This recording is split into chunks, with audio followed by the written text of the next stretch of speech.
There's a few more offsets we can do, especially in the wrist area.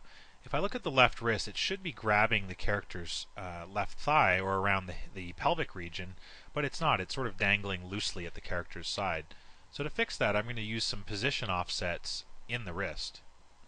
So I'll raise the character's wrist slightly and move it down the thigh.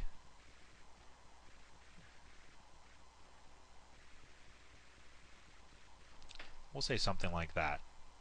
And then what we want to do is we want to actually clamp, almost set like a pose constraint from the wrist to the thigh or to something in the lower torso.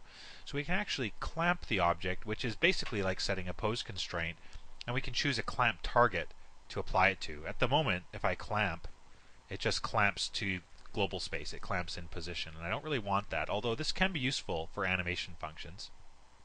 However, I can choose any other object that I've tagged up. And so I can use the hips control, or in my case, maybe the pelvic bone. So I'll grab the pelvic bone as my clamping object. And now when I move the character,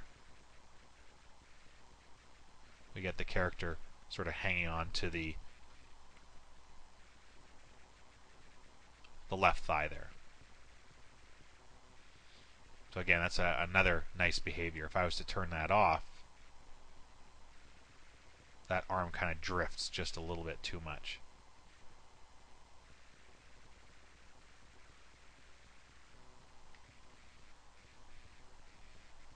So at this point, all of the adjustments that I've made to this retargeted tag page, or this retarget adjustment, can be saved into a preset file. So the adjustment files are a little bit separate than the motor file we're going to save out.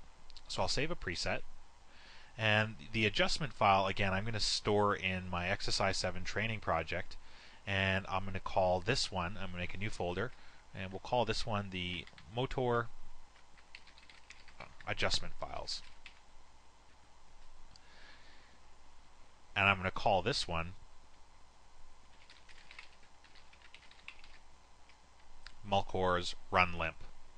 Again, I know that it's an adjustment file. I don't need to specify that because of the ADJ extension. So I'll save that information into my file. And now I'm going to go and actually save the motion capture as a motor file. So the way to do that is to take our character, any part of our character, and under Tools, under Motor, in our main Motor drop-down menu, we can save out our mocap as a motion file. So I'll save the motion. I need to specify where the file is going to go. So I won't put it into my exercise samples folder. I'll put it into the exercise 7 training project. Again, I'll make a new folder called motion files. And again, just so there's no confusion, we'll call it motor motion files.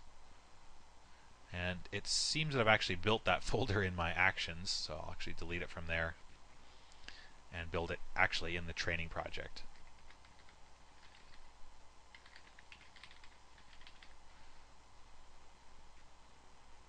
So in the motor motion files, we'll call this same thing, Malcor